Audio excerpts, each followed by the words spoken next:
gallons of supercooled liquid hydrogen and liquid oxygen are pumped into the rocket's veins. This is a one-to-one simulation of launch day. No lies, no excuses. Do you remember Artemis I?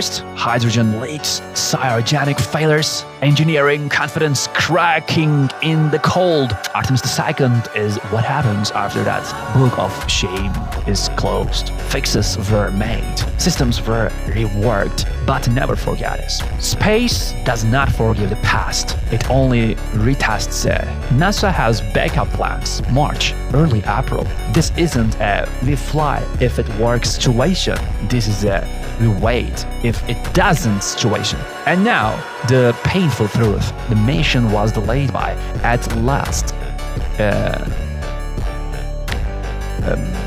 was delayed by at least 5 years from the original plans.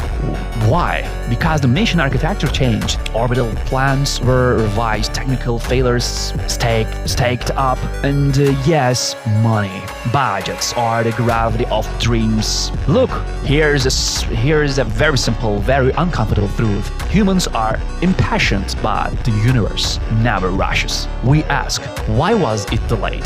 The universe answers, you weren't ready yet. If the wet dress rehearsal succeeds, the schedule moves, and the schedule moves, history gets written. But never forget this, the greatest enemy of the Artemis II is not a technology, not space. It's the human mind that underestimates time. What's standing in front of you is not a rocket. It's a 30-story skyscraper, 98 meters tall, not made of concrete, not made of steel, made of human arrogance. It's named SLS. Now, I'll ask you a simple question, but the answer is disturbing. Is humanity really smart enough to build things this big, or are we just very good at enlarging our fears? This rocket produced over 4 million kilograms of thrust at liftoff. Do you know what that means? It's about 15% more powerful than Saturn V. So yes,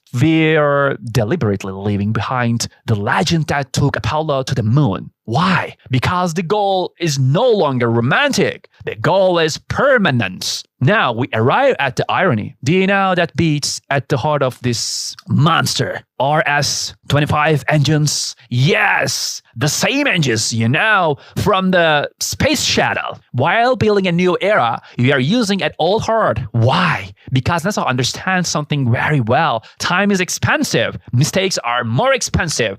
And the most expensive thing of all is having to relearn